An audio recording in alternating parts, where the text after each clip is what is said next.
Hey guys, look what I got. That's right guys, I just got the new E-flite P-47 Thunderbolt, aka the Jug. Not only is this the latest plane from Horizon Hobby in E-flite, it also comes with working flaps and retracts installed. So let's quit wasting time, let's open this up and check it out. Here's what it looks like inside the box. As you can see, it's packaged up all nice and neatly. So this is what we have outside of the box.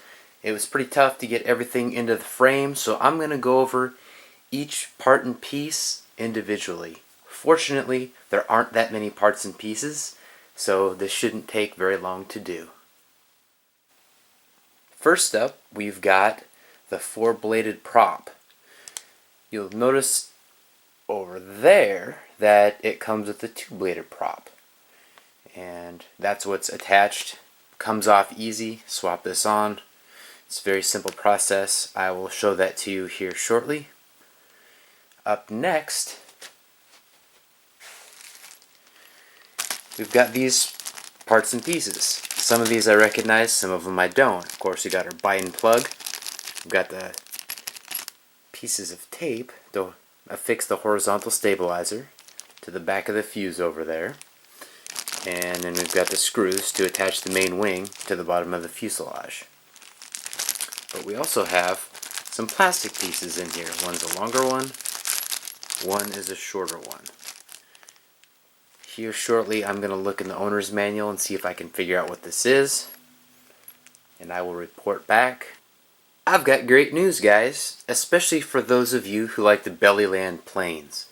I read in the manual that these are basically skid plates for when you bellyland that plane. So I'm not sure if I'm going to put them on. I may or may not test out the belly landing capability of this plane. I really enjoy belly landing my Wildcat, but you know what? This thing has retracts, all that stuff.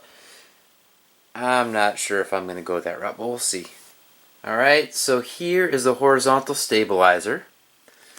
It is our traditional style. For those of you who are new to this, basically all you do, take that off, find the hole. It's a little bit more challenging through the camera. It's kind of like in the dark, haha. And put it together on the fuse back there. Use the tape that I showed you in the bag down there. Stick it on and you're good to go. So this is the main wing. As you can see, at least hopefully you can see, this has a nice finish on it. The Dallas Doll P-51 Mustang, complete with flaps and retracts just like this. It's the aileron. Here's the flap. Here are the retracts, as well as guns. This thing is really nice. It's pretty much the only complaint I had with the Dallas Doll P-51 was the paint finish, and the fact that mine and John's are both pretty dinged up. Of course, a few little dings here and there, but overall the finishing work is so much better than the last one. So now we've got the fuselage of this P-47, and it looks pretty awesome.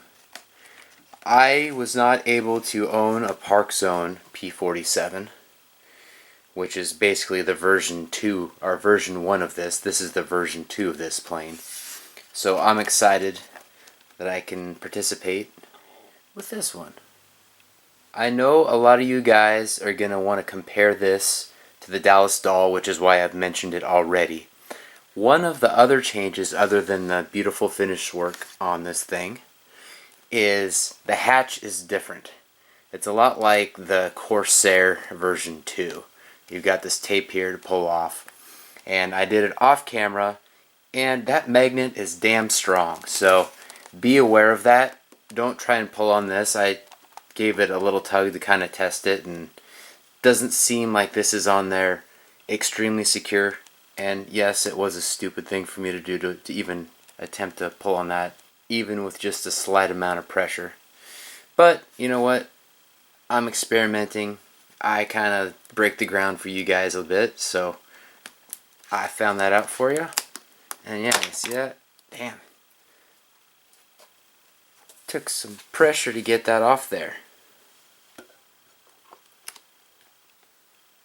And here's what it looks like. Inside of the fuse, you've got our receiver right there. We've got the battery bay up front, it appears, which is similar to our Park Zone stuff in the past. So I just noticed one potential area that could create some issues. This guy is where I've got to send some wires through, and it is quite small. So I'm sure I'm able to do it. If I've got to make that hole a little bit bigger, I'll do it. But that's one thing to be aware of. Otherwise, it looks like a really simple and straightforward build. And I'm going to get that started right now.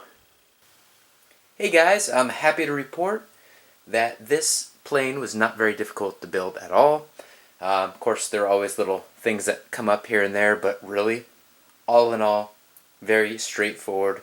Just follow what the manual says and you're good to go. Really, it didn't take very long and it was quite easy. So, now that we have the plane built, we are going to do a couple tests. First, let's do some control surface tests. That includes the ailerons. Those will be up first. Nice long throws there. Then let's do the elevator.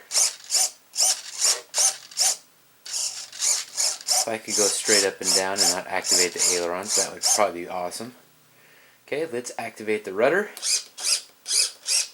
Oh yeah, and this is all in high rates. I haven't dumbed anything down at all, which I will do. But I'm not flying it just yet, so let's give this a motor test.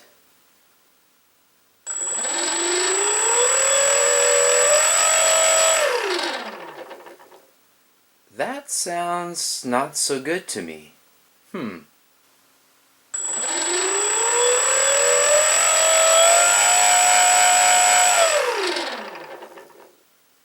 Yeah, that sounds like it's rubbing on something.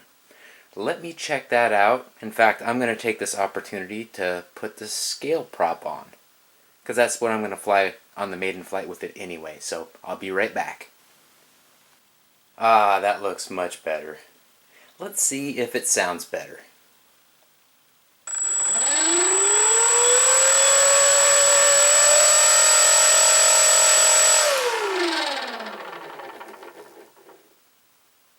No, that still sounds weird.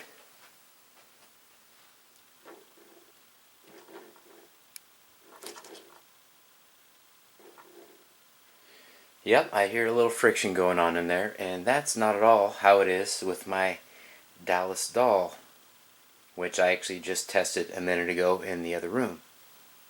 Well, while we've got this bound, let's at least check the flaps and retracts. Here we are in the full flaps down position. Half flaps. No flaps.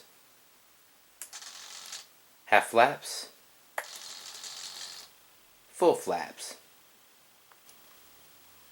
Let's take a look at the retracts now.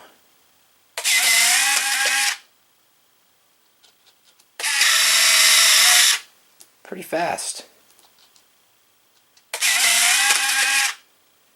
Seems to be no issues here. Awesome. Okay, so I am not going to fly this plane until I speak with Horizon Hobby about that motor. That may be par for the course, may not be. I'm not going to risk it, especially with this plane. A little quick overview of my take on this plane. Sans the motor situation. It's a beautiful plane. The finish is great. It's nice to have two different props to be able to use for this plane.